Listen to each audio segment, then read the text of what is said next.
So next, I invite Dr. Ramesh Kekunnaya to deliver his talk on hereditary optic neuropathy. What is the latest?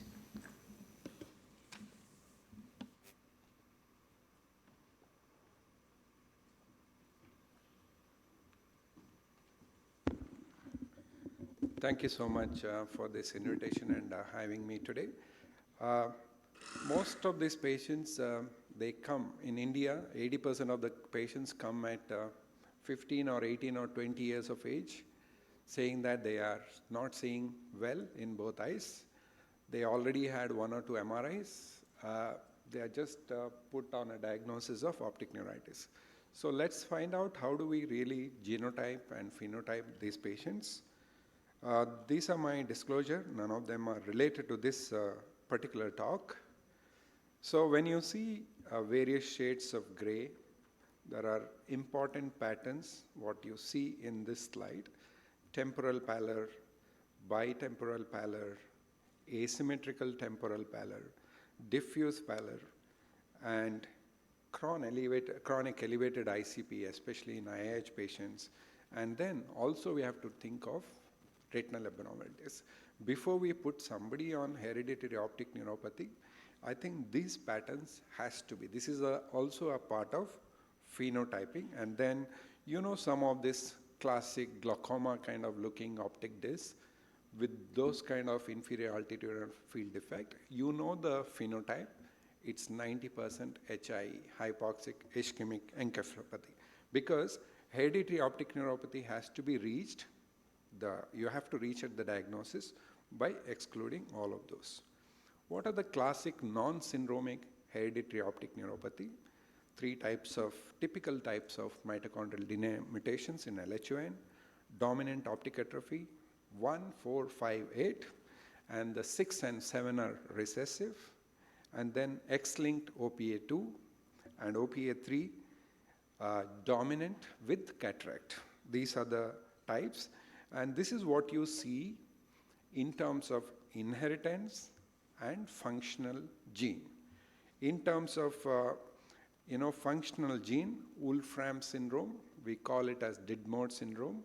That's not at the real nucleus. It's because of the abnormality of the function of the endoplasmic reticulum. Same with LHON. It's because of the maternal mitochondrial cytoplasma. Through this, you get the inheritance. Why am I showing this is, you need to know by looking at the patient what type of genetic test you need to really order. Is it the whole optic atrophy profile, or do I want mitochondrial profile? Because both of these are different. And then there are plus disease like MIGS, MELAS, and other things where you will have other phenotypic presentation. You can see bilateral is 80%. This is one of the publication from us, probably 10-year-old. We did not have so much of genotyping facility at that time. You can see most of them are put under the diagnosis of idiopathic. I'm sure most of that idiopathic is probably hereditary, unless you put the diagnosis into taking the genotype variation. This is one of the 19-years-old boy, typically comes with diminution of vision. Very big clue on IDDM, on insulin, immediately what you are looking at. And then similar complaints in elder patient who had cochlear implant. On further probing, because many of the endocrinologists who are treating this juvenile diabetics, they missed this Didmore syndrome component till very late. Because it's very difficult to diagnose diabetes mellitus and insipidus. So his vision is typically 20/80, 20/100, and these are other parameters you can look at.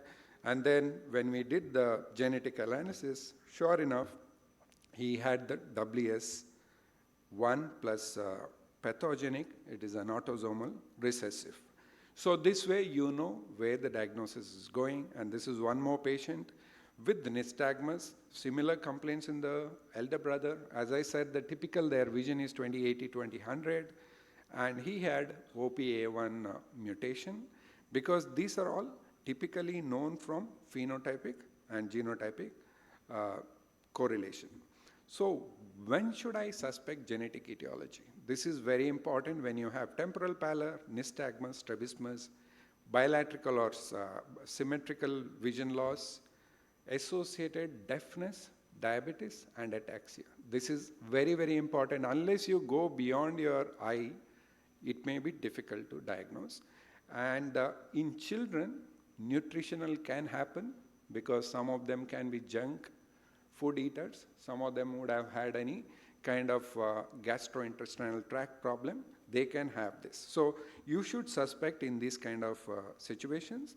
And these are the typical tests what we order. For me, the most important thing, and still it is not practiced widely, is the family history and the pedigree chart. That can really tell you a lot of clue and associated diseases. If you ask these two questions, your phenotype is most of the times done.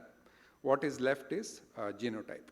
And also, all of this does not fit into one criteria. If you see a face like this, immediately you will see the optic atrophy is not hereditary. It's probably because of the premature closure.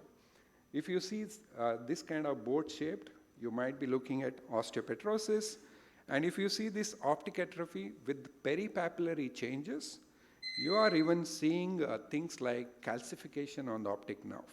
This is what it can be even meningioma. So this is one more patient. You can see gradual drop of vision in both eyes. Vision is severely affected. This is the optic atrophy on both sides, VEP and MRI showing. And this is typically after optic neuritis, their medication, 3-4 ophthalmologists would have seen, and then it's too late. It's a diagnosis of LHON, point mutation in G1177A. We studied the Indian profile of mitochondrial heterogeneity in this publication. This involved patients from all parts of India.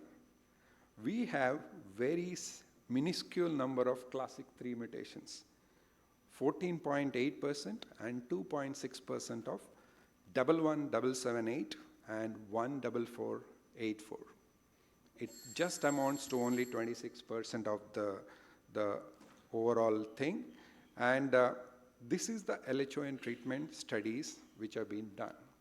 Recently, the Edibinon, they gave a trial within 6 months. That is the first study. They saw significant improvement. Second study, the raw dose OF you are seeing at the bottom, it's whoever had vision loss for more than 1 year, they have given Edibinon. They saw significant improvement. Gene therapy, there are 3 studies. All of us should know. One is rescue trial, one is reverse trial, and the third one is reflect trial. All of this have shown significant. Rescue is within 6 months, they gave this medicine. 71% of the subjects showed significant improvement. Reverse trial is after 1 year of onset of LHON, they gave. 76% of them showed significant improvement. And reflect is after 1 year, whether the sustainable improvement in the vision was sustainable over a period of time. They followed them up for a long period of time. They saw this. This is ongoing. This reflect trial is still ongoing.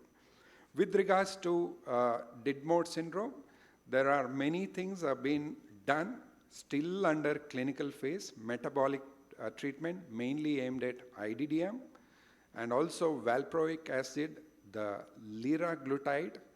These are also endoplasmic because the problem in Didmore is endoplasmic reticulum. They are also giving calcium stabilizers in this patient, and these are all going, and also at the preclinical phase, the gene therapy is going for this rare syndromic group.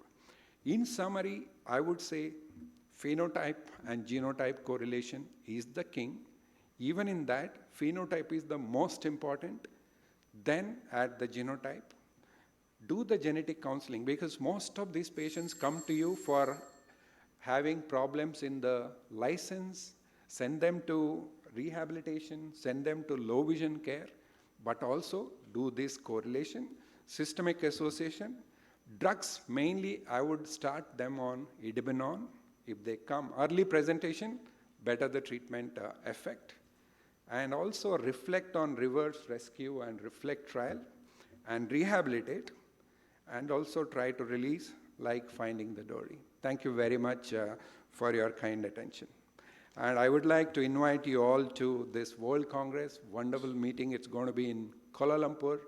If many of you are interested, you can come and enjoy this meeting as well. Thank you very much.